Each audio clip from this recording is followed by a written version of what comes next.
Hello, crafty friends. It's Sue, your not so crafty crafter, and I am here with Hobby Lobby haul. I found a few more things on clearance, so I thought I would share them with you. I'm actually going to do two videos because I have this Hobby Lobby haul, and then there's a few things I picked up at Dollar Tree, Walmart, and I received a scrapbook.com order, but I'm going to put those all in together because I want to show you. I got several die cuts and I want to show you the die cuts, but I figure that would take a little bit of time, so I don't want to make this a 40-minute video. If I'd rather do two 20-minute videos.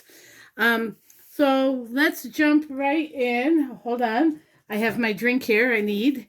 Trying to up my water intake because I've given up soda. And you know what? When I do drink soda, it's probably been about a month now. When I do drink it, I feel like, ugh, gross.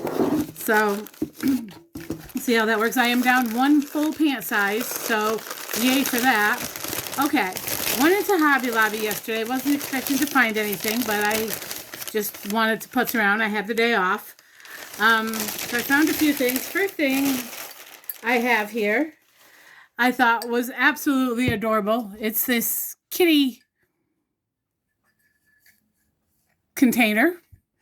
Actually, what it is, and I didn't see this until I unwrapped it at home, but apparently at one point it was a mug.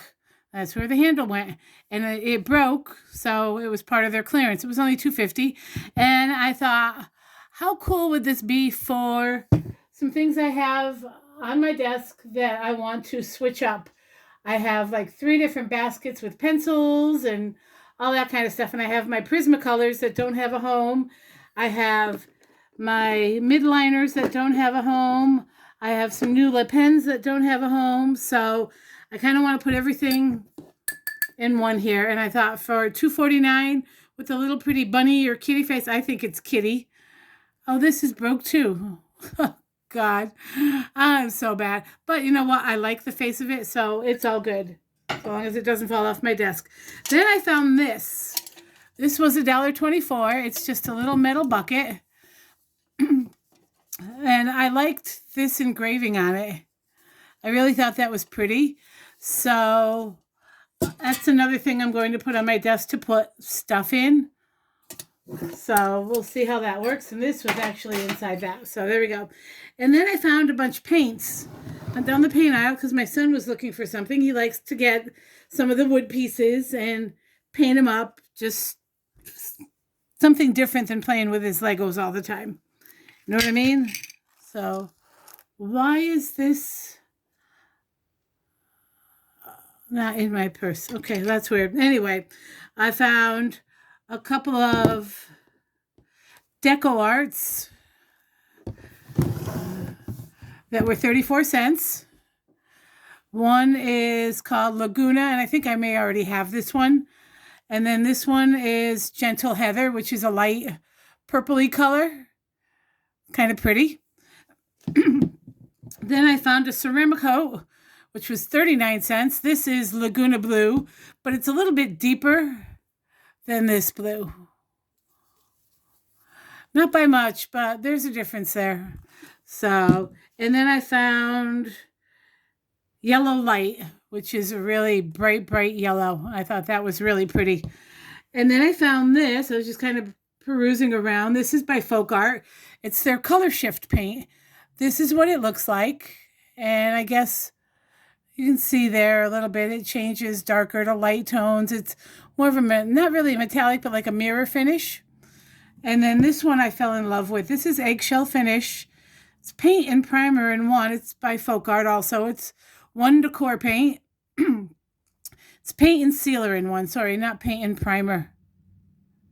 Paint and sealer in one. And it's this May Iris. And it's just like this prettiest blue-purple kind of shade. So I grabbed that. That was only $1.99. So I do paint some wood pieces myself. I have a Christmas tree. It's a wood tree, but it's like curly-cued. It's shaped like a Christmas tree, but instead of like looking bushy like a tree, it's got these curly-cue branches on it. Oh, sorry.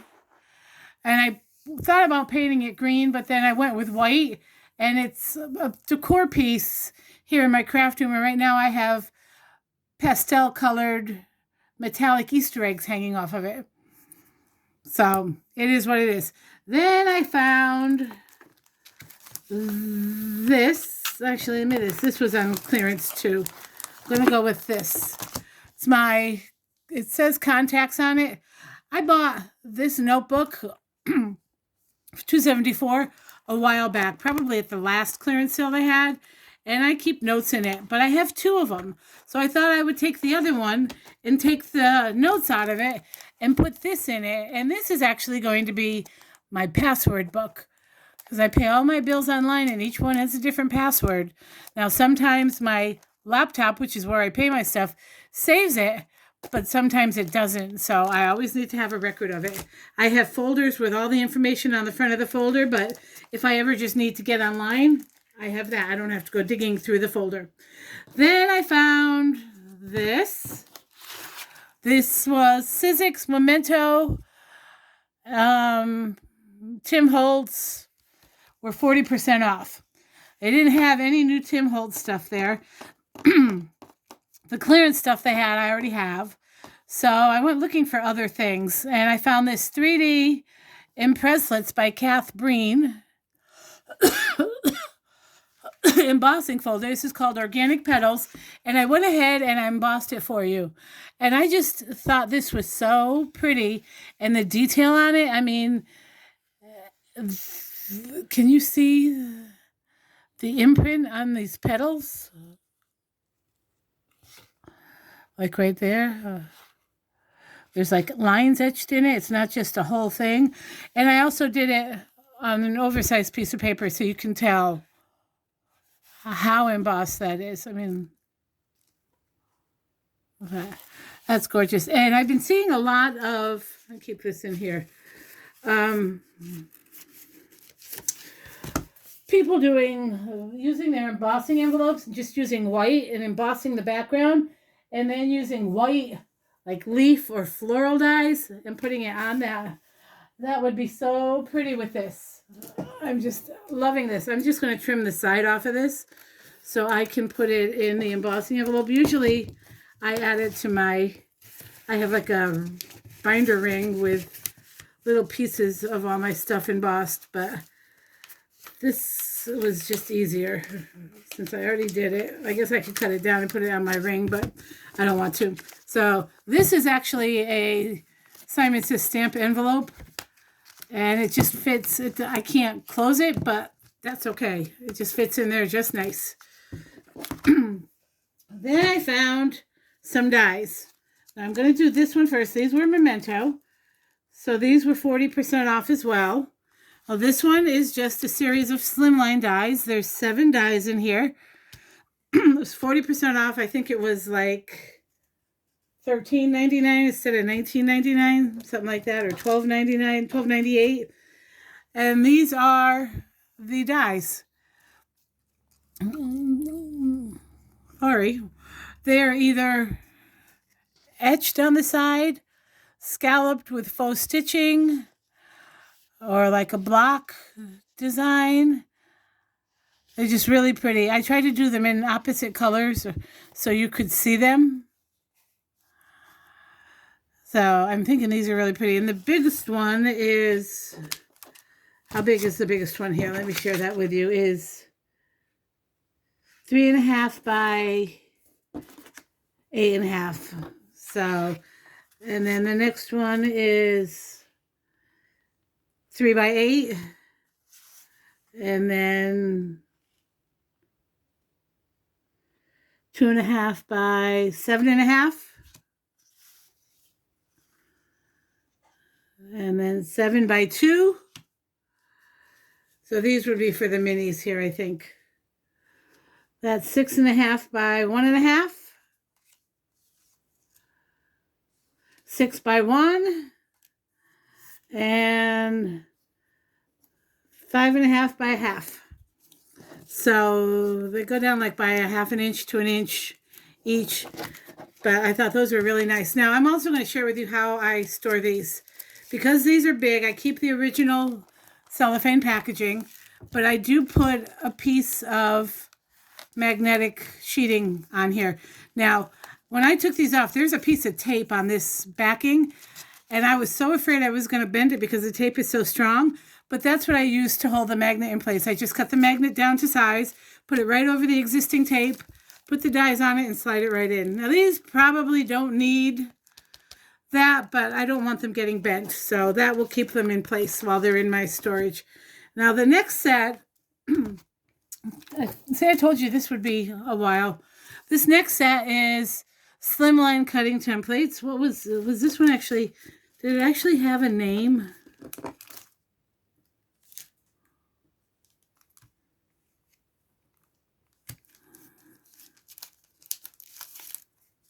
No, it just says slimline cutting templates. Doesn't actually have a name. That has 7 pieces. This has 17 pieces. And this can go quite a ways with all of these pieces. I'll show you what I'm talking about. I went ahead. It's got one giant slimline, which is this right here. Now, I struggled with this because I have a Gemini, and for whatever reason, it didn't want to cut the top part, and it didn't emboss it very well. Now, this cut a frame. I wasn't expecting that. I was expecting it to cut the whole piece, but it didn't. It cut a frame. Now, I'm sure I could get it to cut a whole piece because it's showing... Oh, no, it's not. It's showing frame. This one also cuts a frame. This is the centerpiece here with the 3 openings. Also cuts all of this out, and it has faux stitching around the edge. So that goes, I hate when it curls up like this, but what are you going to do? You've got that. And then you've got all these little bits and bobs here. I'll show you. You've got 4 squares and a hexagon. You've got 2 leaves, 3 florals, 2 banners. You've got a circle and 2 hearts. Now, the circle and the 2 hearts do cut out the full shape, but the way I set them up, it cuts out, you can cut out the other stuff. I'll show you the squares first.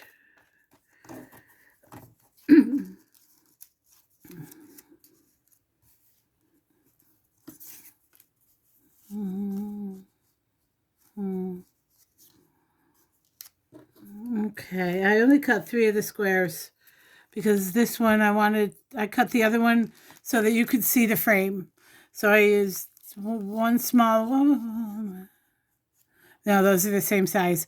I cut this one and then the next smallest one to make this frame. But you do get the full pieces out of these. You only get the frame if you make it a frame. So I took the 2 smallest ones and cut them together and made the frame. So that's what I'm saying. You can get a lot of use out of this for different things. Now, the same goes with the circle. The circle cuts the circle and the frame.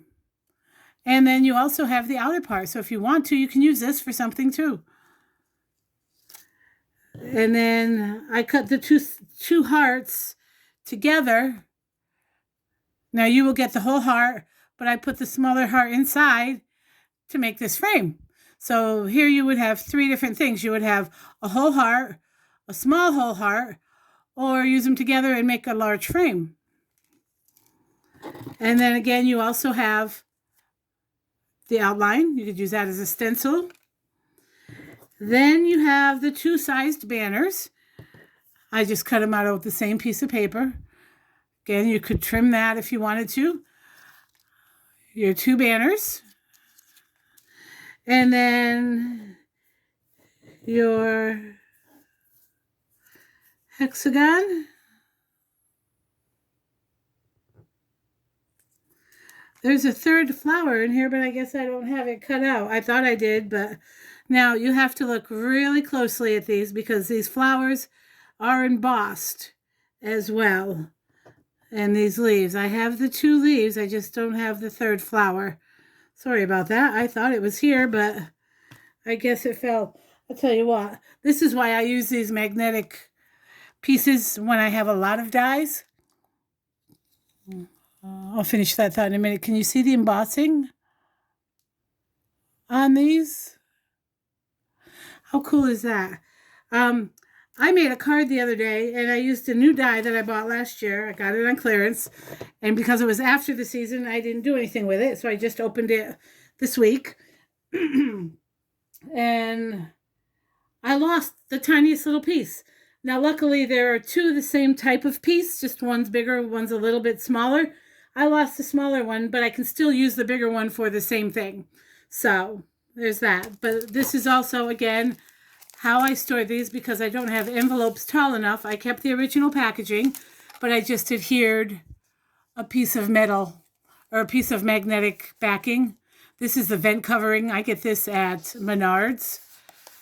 It has been like $3.79 for 3 or 4 8.5 by 11 sheets. Someone just posted that their Lowe's had it, and it's now up to $7, almost $8. So I'm going to have to rethink that. I know Amazon sells it too, so we'll see. But I just like that it keeps everything together. So that's my Hobby Lobby haul. All on sale or all on clearance. Nothing full price here. That's all I have for this video. Stay tuned. Keep your eyes open for the second video, which will feature some Dollar Tree stuff, some Walmart stuff, and my scrapbook.com unboxing. I hope everyone has a great afternoon, and I will talk at you soon. Bye.